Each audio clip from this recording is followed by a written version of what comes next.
এখন থেকে এই জমি আমগো রঞ্জিত ভাইয়ের। আপনি কে ভাই? আমাদের কোম্পানির জমি আপনি কেন দখল করবেন?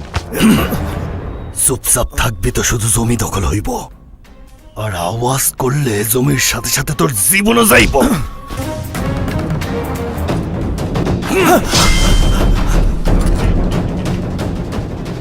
কান খুইলা শুনে রাখ, এই পুরা জমির মালিক একমাত্র রঞ্জিত সিং।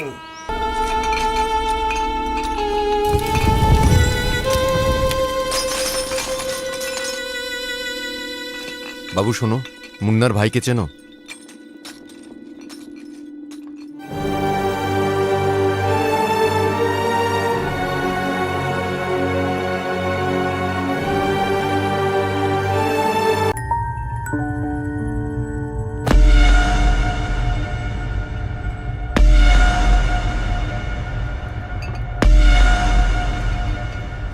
কি হইছে?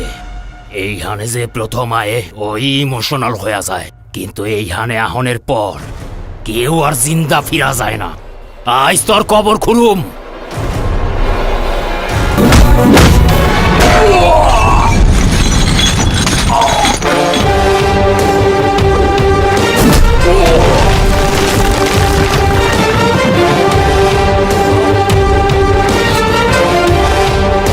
এতদিন এখানে যা যা হয়েছে, যেভাবে হয়েছে, সবকিছু আজকে থেকে বন্ধ।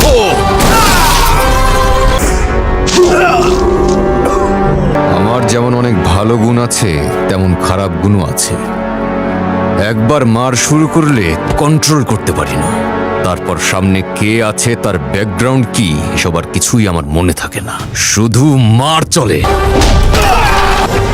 আজ যেন এই জায়গা থেকে জিন্দা ফিরতে না পারে। মার শালারে।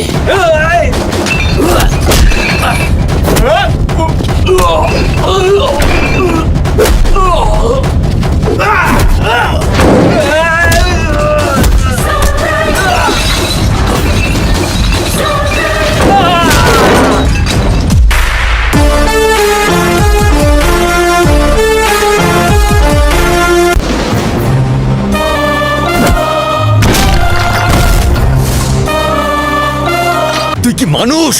সামান্য ক্ষমতার জন্য মানুষ এতটাই নিচে নামতে পারে? তুই বাচ্চাদের জীবন নিয়ে খেলা করিস।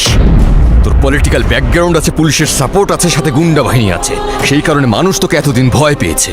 কিন্তু আজকে থেকে ভয় পাওয়ার পালা তোর, মনে রাখবি কথাটা। কি বলছিস তুই? তাহলে শোন, তোর গ্লাস ফ্যাক্টরিতে কাজ করতে গিয়ে সিলিকোসিসে মারা গেছে 157টি বাচ্চা, আর আজ মুন্নার মৃত্যুর মধ্য দিয়ে সংখ্যাটি দাঁড়ালো 158-তে। তোর স্পিনিং মিলে আঙুল ও হাত হারানো লোকের সংখ্যা বলতে পারবি?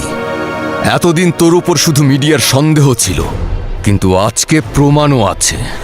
তোকে নিয়ে বানানো 83 মিনিটের একটা জমজমাট ডকুমেন্টারি,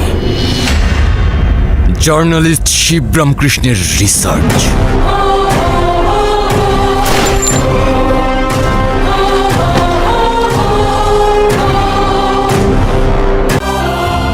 তুই কি চাস? বাচ্চাদের ফিউচার। আজ থেকে তোর ফ্যাক্টরিতে বাচ্চাদের কাজ করানো বন্ধ, আর ওদের পড়াশোনার পেছনে যত খরচ হবে সব খরচ তুই দিবি। তুই এত বড় রাজনীতিবিদ হয়ে গেছিস। রাজনীতির কিছুই এখনো করিনি তোর সাথে।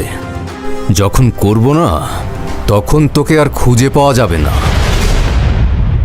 মনোযোগ দিয়ে শোন, তোর জীবনের সবচাইতে গুরুত্বপূর্ণ ডিসিশনটা এখন নিবি। আমি যদি কোনো লিগ্যাল অ্যাকশন নেই, তাহলে চাইল্ড অ্যাক্ট অনুযায়ী প্রতিটা বাচ্চাকে তোর 20,000 টাকা দিতে হবে, তোর ফ্যাক্টরি বন্ধ হবে এবং তোর 12 বছরের জেল। আর এই সব কিছুর চাইতে বাচ্চাদের ফিউচার আমার কাছে ইম্পর্টেন্ট। ওদের পড়ার ব্যবস্থা কর, নয়তো জেলে পচে মর। কি করবি তাড়াতাড়ি বল।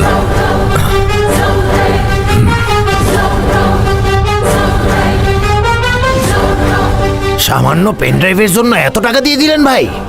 দেশলাইয়ের বারুদ অতটুকুই হয়, কিন্তু অতটুকুতে একটা এলাকা পুড়ে যেতে পারে। সামনে ইলেকশন, তাই আমার কাছে পেনড্রাইভ বারুদের মতোই। ওর যত ইচ্ছে তত বাচ্চাদের পুড়িয়ে নিক, ওর শুধু ওই বাচ্চাদের ঘরের ভোটই মিলবে। ইলেকশন শেষ হওয়া মাত্রই বাচ্চাদের আবারও ফ্যাক্টরিতে আসতে হবে।